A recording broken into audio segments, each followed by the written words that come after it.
Hola, hay noticias acerca de los skins robados que les mencioné hace unos días. Si no han visto ese video, les recomiendo verlo antes de seguir con este para tener el contexto completo. Les dejo el link en la descripción por si lo quieren ver. En resumen, la caja nueva que salió la semana pasada tiene dos skins que fueron diseñados usando arte robado, la M44 Temukau y la AWP Doodle Lord. No hay nada nuevo en relación a la M44, así que no nos vamos a centrar en ella, pero sí pasó algo importante con la AWP. Básicamente pasamos de esto a esto. ¿Qué pasó? Bueno, como les dije recién, el diseño de la Doodle Lord tenía arte robado de otra persona. El arte original fue hecho por Vex, un youtuber con 3 millones de suscriptores que tiene un canal dedicado específicamente a su arte. Es una persona bastante conocida por todo lo que hace, tiene colaboraciones con marcas muy grandes de autos, marcas de ropa como Gucci, diseñó NFTs que valen más de $45.000 cada uno y muchas cosas más. Acá a la izquierda pueden ver el arte original hecho por Vex y a la derecha pueden ver las cosas que fueron copiadas. Los diseños adentro del círculo son los originales y las flechas muestran dónde fueron usados. Y bueno, sin mencionar que en general todo el estilo parece casi igual. Los cuernos rojos rotos por la mitad, la parte del pelo del mismo color y con la misma vuelta en el medio, y el de acá abajo es el más evidente, la flor con casi todos los mismos colores, la calavera con la nariz y la boca extremadamente parecidas, y bueno, el corazón es lo más extremo de todo, no solo la idea de meter un corazón en esto, sino que tiene el mismo detalle en la forma de los ojos, el de la izquierda caído y el de la derecha normal. Más a la derecha tenemos más cosas aún, una vez más, original a la izquierda y copiado a la derecha. Creo que no hace falta decir nada de la mariposa, es literalmente la misma. La nube con la flor, los tamaños de los pétalos y para terminar, la mano con garras sosteniendo una pelota con una carita sonriente adentro. Al ver todo esto, es claro que el diseño tiene una gran cantidad de partes robadas. Vex, el creador original, se contactó con Valve y envió un DMCA claim, básicamente reclamó la propiedad del contenido del skin. Todo esto pasó en unos días, la caja salió el 10 de febrero, al siguiente día se descubrió que se habían robado diseños y 4 días después Valve ya tomó una decisión sobre esto.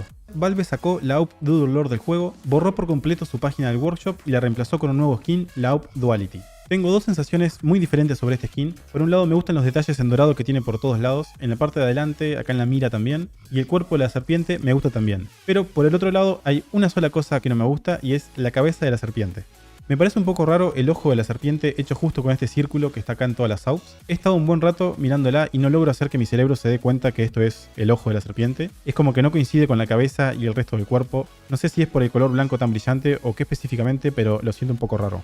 Lo otro, y ahora sí es importante, una vez más tenemos un skin de AWP que la parte principal del skin no lo ves en el juego en absolutamente ningún momento, al menos que inspecciones el skin. No importa si la tenés en la posición normal, si disparás, si recargas, si usás el view model default, la cabeza de la serpiente no la vas a ver nunca. Y lo último va un poco con esto también. El skin se llama Duality o dualidad, que significa que existen dos caracteres distintos en una cosa, pero mirás este skin y no le encontrás nada que ver con eso. Pero sí, en realidad tiene mucho que ver, solo que está del lado de atrás y solo lo puedes ver por menos de un segundo cuando inspeccionás el arma y esperás que termine toda la animación. O sea, tenés un skin con dos diseños totalmente diferentes y detallados, pero uno de ellos está escondido y no lo podés ver. Me parece bastante rara la idea. Obviamente no digo que esté mal, me parece un lindo detalle que los skins sean distintos de ambos lados, solo que acá la parte de atrás forma parte de lo principal del skin y bueno, no se ve.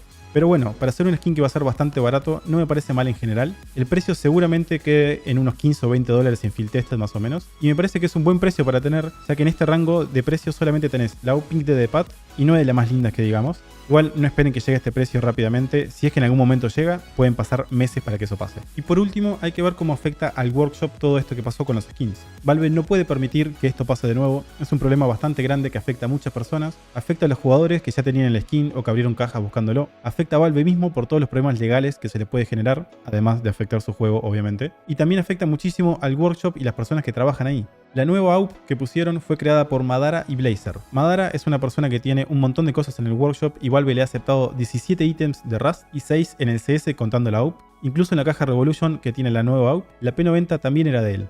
Y por otro lado, Blazer también es una persona con ya varios skins en el juego. La M41S Night Terror de la caja Dreams and Nightmares es de él y también la había hecho junto con Madara. Tiene un revólver y lo más conocido de todo, los ítems Neonoir fueron hechos por él junto a otra persona. Y esto es a lo que voy. Valve tuvo que tomar una decisión sobre qué skin poner en el juego para reemplazar la AWP y eligió uno de dos personas que ya tienen un montón de ítems aceptados en el juego. Esto en sí no tiene nada de malo claramente, pero va a generar que en el futuro Valve tienda a seleccionar skins de creadores en los que ya tienen más confianza y es posible que dejen de lado a nuevos creadores en donde hay un mayor riesgo de que esto pase. Incluso creadores que ya tienen algo aceptado, la persona que hizo la Doodle Lore ya tenía la Mac 10 Monkey Flash en el juego, y mientras que su diseño es original, o algo así, como pueden ver acá, ya se encontraron cosas muy parecidas al skin que hizo. En este caso no es copiado y no hubo ningún problema, pero en el momento que se descubre que alguien copió algo, todo el resto de su trabajo queda instantáneamente en gran sospecha de que haya pasado lo mismo. Antes que me olvide, si se preguntan qué pasó con las South Doodle Lore que ya existían, si la buscan en el market de Steam la van a seguir encontrando, pero ya no existe más en el juego. Todos los skins van a ser reemplazados por el nuevo, sin excepciones. Es muy probable que las páginas del mercado sigan estando ahí y sigan mostrando la Doodle Lore, ya que si las personas que la están vendiendo no la sacan de acá, dudo que se actualicen con el nuevo nombre y la nueva imagen, pero les aseguro que si compran una o tradean una o lo que sea, se va a convertir en el nuevo skin, así que no compren una esperando tener algo raro o intentar romper algo porque no es posible hacerlo, el diseño viejo está borrado por completo del juego. Espero que les haya gustado el video, díganme en los comentarios si les gustó la nueva y si la prefieren más que la anterior, no olviden suscribirse y los veo en el siguiente video. Bye.